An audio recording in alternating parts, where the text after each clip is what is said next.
Bismillahirrahmanirrahim. Assalamualaikum warahmatullahi taala wabarakatuh. Alhamdulillahirabbil alamin.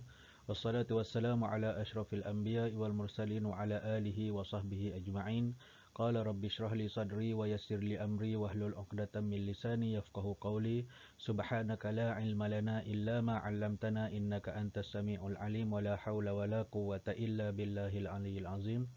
Alhamdulillah, syukur kita kehadrat Allah Subhanahu Wa Taala kerana masih lagi diberi nikmat kesihatan, masih lagi diberi ruang dan peluang untuk kita sama-sama teruskan siri pembelajaran yang dalam persediaan untuk UPKK, yang mana kali ini kita nak bincang berkenaan dengan subjek sirah bagi tahun 5.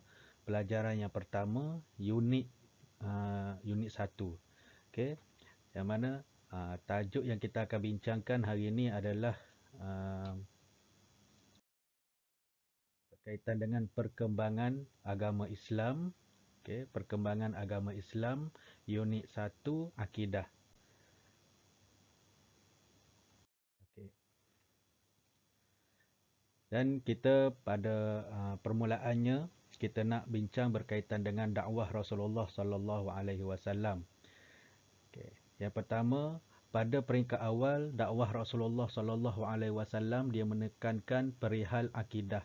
Okey, semasa baginda Rasulullah sallallahu alaihi wasallam ada dekat Mekah, berada di Mekah selepas dia dilantik menjadi rasul pada umur baginda 40 tahun, baginda berada di Mekah dan berdakwah selama 10 tahun di Mekah. Berdakwah selama 13 tahun di Mekah. Okay?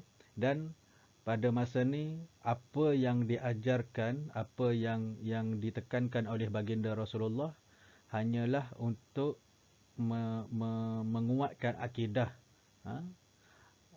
orang-orang Mekah pada masa tu. Yang mana di masa dalam tempoh 10 tahun ni dikira amat sedikit masyarakat Mekah yang memeluk Islam, yang percaya dengan dakwah Rasulullah sallallahu alaihi wasallam. Walaupun Rasulullah itu anak jati Mekah, walaupun bapa-bapa saudara baginda tu ramai orang-orang yang berpengaruh, tapi baginda Rasulullah sendiri ditentang hebat dalam kalangan bapa-bapa saudaranya, Abu Lahab, Abu Jahal. Okey. Dan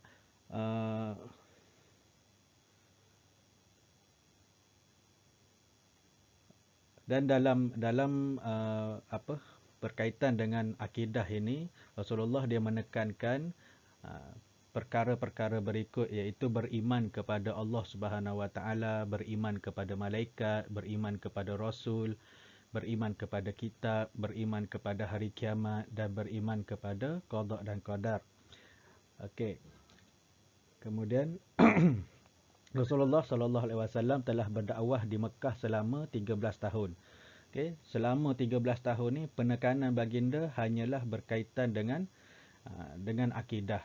Okey, nak tahu inilah mula-mula perkembangan agama Islam. Okey, kita singkapkan dari awal melalui penerapan dakwah Rasulullah selama 13 tahun di Mekah tu berkaitan dengan akidah untuk unit 1 ni.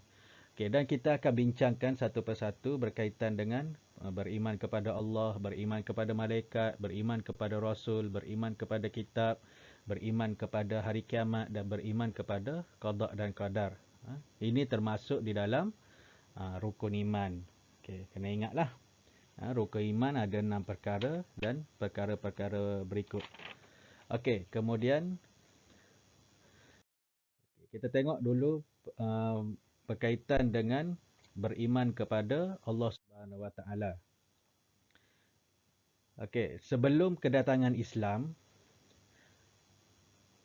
zaman ini dikenali sebagai zaman jahiliyah. Okey, sebelum manusia mengenal Allah Subhanahu Wa Taala sebelum apa sebelum kedatangan Islam yang dibawa oleh Rasulullah sallallahu alaihi wasallam tu, zaman sebelum tu dipanggil zaman jahiliyah. Banyak perkara-perkara ataupun adat-adat orang Mekah pada masa tu mengikut agama datuk nenek moyang mereka.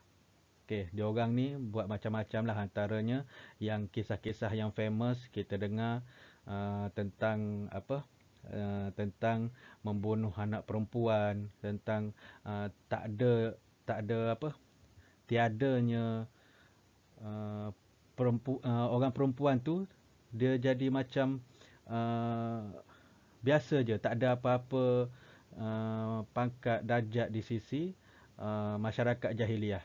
Sebab itulah ramai di antara wanita-wanita zaman jahiliah ni dijadikan pemuas nafsu semata-mata. Okey, dan okey. Dan orang jahiliah ni juga berpegang dengan kepercayaan nenek moyang seperti menyembah berhala, pokok dan matahari. Agama dia orang pada masa tu hanyalah menyembah berhala, patung-patung, pokok dan matahari. Okey, berhala yang terbesar adalah Al-Lata dan Al-Uzza. Okey. Pada masa ni, pada masa zaman jahiliyah ni, ibadat tawaf di sekeliling Kaabah tu dah ada dah pada masa tu. Cuma yang ditawafkan oleh mereka adalah patung-patung yang diletakkan di sisi Kaabah tu. Kesemuanya lebih kurang dalam 360 buah berhala yang terdapat di sekeliling Kaabah. Okey. Kemudian selepas kedatangan Islam, okey, ini yang terjadi pada masyarakat Mekah. Rasulullah sallallahu alaihi wasallam menyeru untuk mentauhidkan Allah Subhanahu wa taala. Okey, bila datangnya Islam, Rasulullah dia berdakwah kepada ahli-ahli Mekah tu untuk mentauhidkan Allah Subhanahu wa taala. Percaya kepada Allah Subhanahu wa taala. Jangan lagi percaya kepada berhala-berhala, menyembah pokok, sembah matahari dan sebagainya, tapi kena percaya kepada Allah Subhanahu Wa Taala. Okey, apa lagi yang Rasulullah buat? Semua 360 berhala itu dimusnahkan, termasuklah Al-Lata dan Al-Uzza. Okey, dua berhala yang besar ini dimusnahkan oleh Rasulullah sallallahu alaihi wasallam. Banyaklah lagi yang berhala-berhala yang besar-besar, Al-Lata, Al-Uzza, Hubal, Al-Manat, Asaf dan Nailah. Ni nama-nama berhala. Okey, kemudian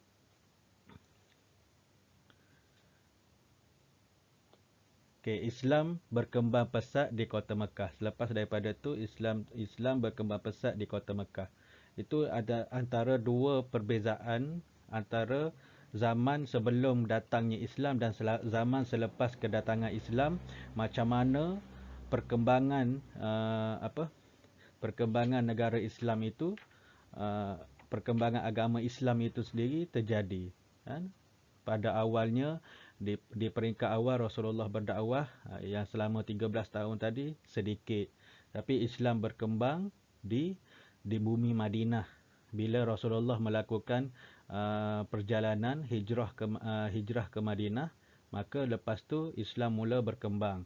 Kemudian bila Rasulullah dapat buat kerajaan di Madinah, Rasulullah pun dia makin ramai yang memeluk Islam, tentera Islam makin ramai. Kemudian jadilah peristiwa yang kita mungkin pernah dengar, peristiwa pembukaan kota Mekah. Okey, pada masa itulah Islam mula membiak berkembang balik di kota Mekah. Selepas daripada peristiwa pembukaan kota Mekah tu, maka Islam dah ramai dalam kalangan masyarakat Mekah yang mula percaya kepada Rasulullah dan memeluk Islam.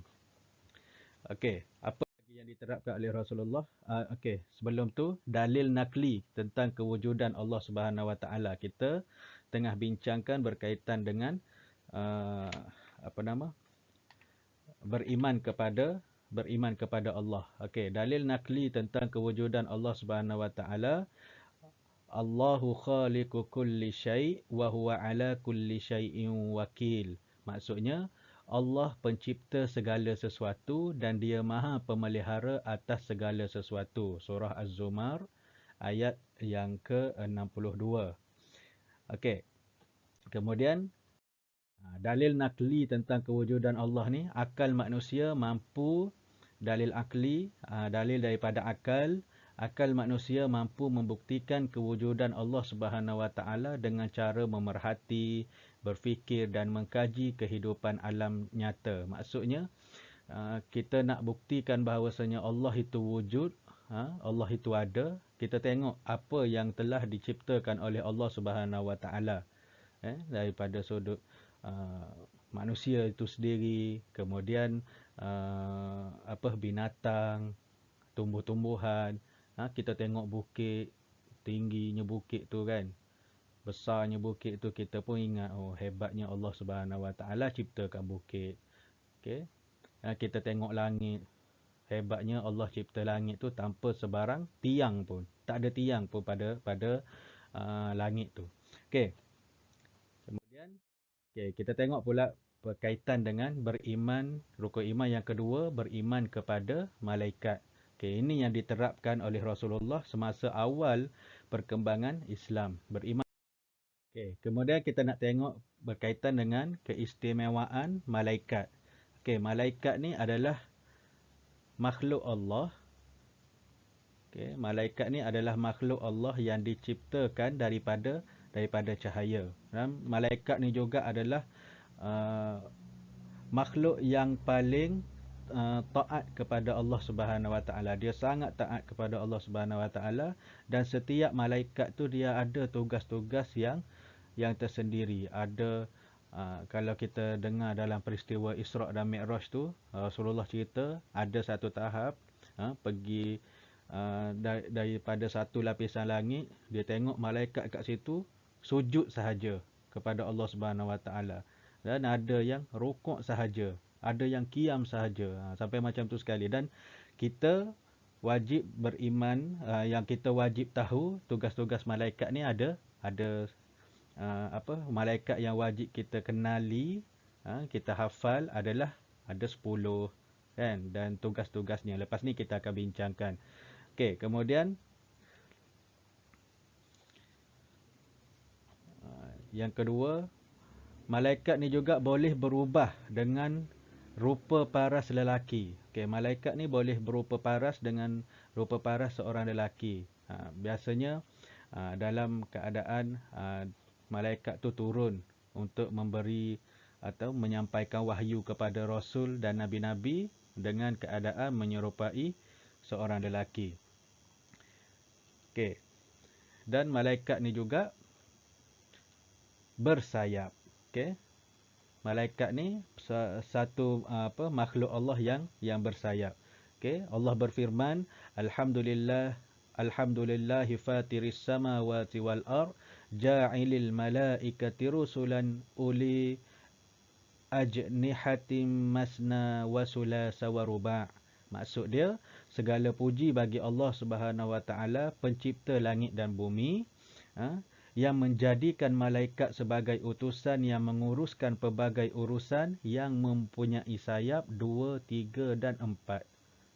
Dalam Al-Quran jelas sebut bahawasanya malaikat itu bersayap. Macam mana sayap dia tu, itu terserahlah kepada Allah Subhanahu Wa Taala. Kita tak payah fikirlah sayap malaikat tu macam burung ke apa ke, tak sampai di akal kita. Kemudian tugas-tugas umum malaikat. Tugas-tugas umum malaikat, yang pertama, mendoakan orang mukmin yang beribadat.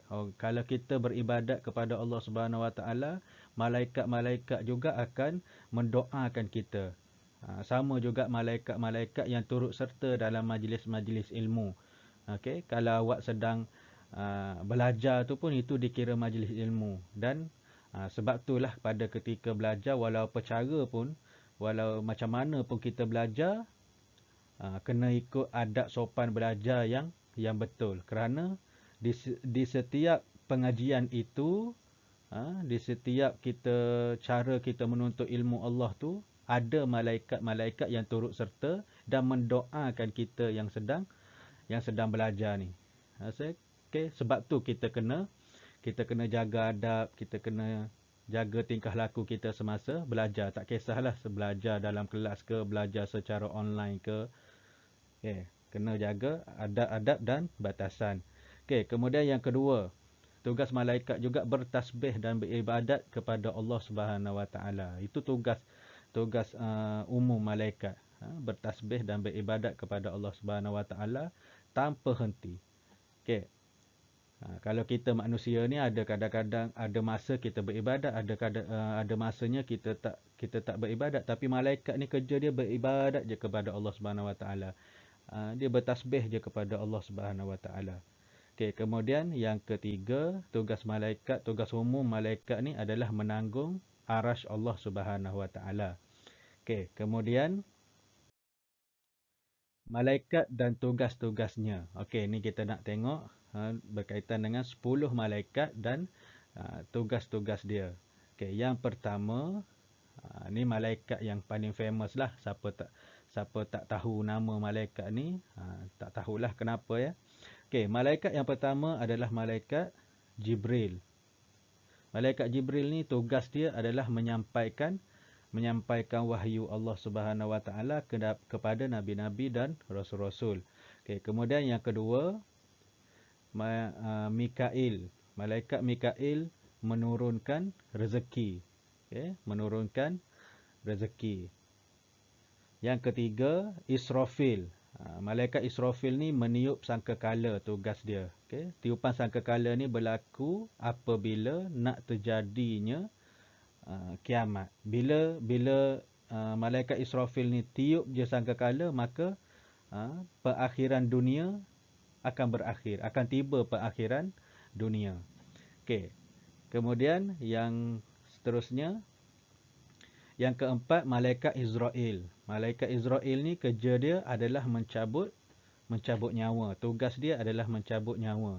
Kan ada lagu bila Israel datang memanggil tu, boleh cari lagu tu. Dan kemudian yang kelima, malaikat yang kelima adalah Munkar. Munkar menyoal mayat di dalam kubur. Yang keenam,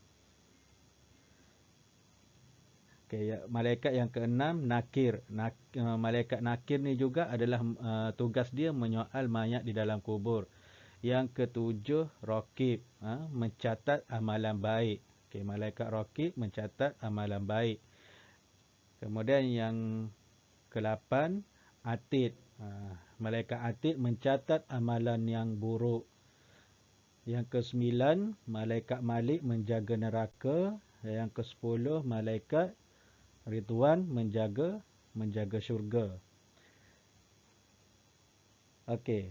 Kemudian kita tengok kepada tadi, beriman kepada Allah, beriman kepada malaikat, kemudian beriman kepada nabi-nabi dan rasul.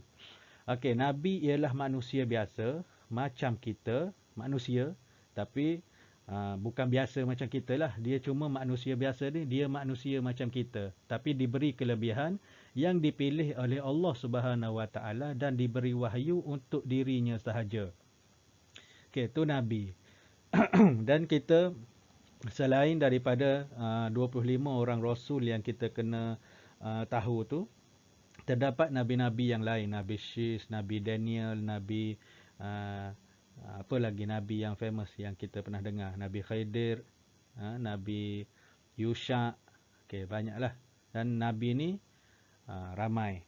Kemudian Rasul pula. Rasul ialah manusia biasa yang dipilih oleh Allah Subhanahu Wa Taala dan diberi wahyu untuk dirinya dan wajib menyampaikannya kepada umatnya.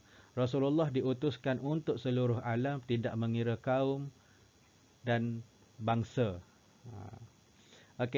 Kemudian, okey, itu beza Nabi dan Rasul. Kalau Nabi tadi, dia diberikan wahyu untuk diri dia sahaja. Manakala Rasul ni pula, dia diberi wahyu untuk diri dia dan wajib menyampaikan kepada umat dia. Manakala Rasulullah SAW adalah diutuskan untuk seluruh alam. Kan, selepas Nabi Muhammad dah tak ada dah Nabi yang lain. Sampailah sekarang. Maksudnya, kalau ada siapa-siapa yang mengaku diri dia Nabi dan Rasul tu, dia tu lain macam lah tu, sesat lah. Okay? Dah tak ada Nabi dan Rasul yang lain selepas kewafatan Rasulullah SAW. Tak ada dah Nabi yang lain. Kita sekarang ni, apa yang kita belajar dalam kelas kafar ni adalah apa yang ditinggalkan oleh Rasulullah SAW daripada sudut ilmunya yang kita kena pelajari sebagai umat Islam. Okay, kemudian seterusnya beriman kepada kitab. Okay, kitab ialah wahyu yang diturunkan kepada Nabi dan Rasul melalui malaikat Jibril untuk membimbing manusia kepada jalan yang benar. Okay, itu kitab. Dan kitab yang wajib diketahui ada 4, iaitu kitab Taurat, kitab Zabur, kitab Injil dan kitab Al-Quran. Okay. Okey, dan kitab Taurat kepada Nabi Musa alaihissalam yang diturunkan dalam bahasa Ibrani, kemudian kitab Zabur kepada Nabi Daud dalam bahasa Kipti, dan kitab Injil yang diturunkan kepada Nabi Isa alaihissalam dalam bahasa Syriani, kemudian kitab Al-Quran diturunkan kepada Nabi Muhammad dalam bahasa Arab. Okey. Dan seterusnya, beriman kepada hari kiamat. Okay, beriman kepada hari kiamat, rukun iman yang ke-5. Hari kiamat bermaksud hari kemusnahan dan kehancuran alam ini. Okay, hari kiamat adalah hari kehancuran dan kemusnahan alam. Pada hari tersebut, semua makhluk akan dimatikan dan kemudian dibangkitkan semula di padang mahsyar untuk dihitung semua amalan dia. Okey. Seluruh alam ini akan musnah dan semua manusia akan mati bila tibanya hari kiamat. Tak ada seorang pun dan tak ada secebis makhluk pun yang akan yang tidak musnah pada hari kiamat nanti. Semua manusia juga akan mati. Kemudian dibangkitkan semula dan dihimpunkan ke di padang mahsyar. Okey. Kemudian yang terakhir, beriman kepada qada dan qadar. Okey, qada dan qadar ni adalah mempercayai dan meyakini bahawa setiap apa yang berlaku telah ditentukan oleh Allah Subhanahu Wa Taala sejak azali lagi. Manusia hanya merancang sesuatu tetapi hanya Allah yang Maha menentukan. Okey, kita wajib percaya kepada qada dan qadar ni. Kita kena percaya bahawasanya apa yang terjadi dalam diri kita, pada diri kita ni semuanya telah ditentukan oleh Allah Subhanahu Wa Taala. Okey. Sama ada kita ni bernasib baik ke. Okey, contohnya hari ni kita banyak duit, esok tiba-tiba tak ada duit. Okey, itu adalah ketentuan Allah Subhanahu Wa Taala. Sejak azali lagi, rezeki kita banyak mana, kita kahwin bila, bilangan anak kita siapa, tarikh kematian kita siapa, kita bila, semuanya tu dah ditentukan oleh Allah Subhanahu Wa Taala. Okey. Okey, saya rasa sekadar itu saja perkongsian daripada tajuk yang pertama dalam sirah, dalam pelajaran sirah bagi darjah 5 ataupun tahun 5, pelajaran 1, unit yang pertama. Dan kita akan sambung di lain video untuk pelajaran sirah unit yang kedua pula. Okey, berkaitan dengan tajuk perkembangan agama Islam. Wallahu a'lam bissawab. Assalamualaikum warahmatullahi wabarakatuh.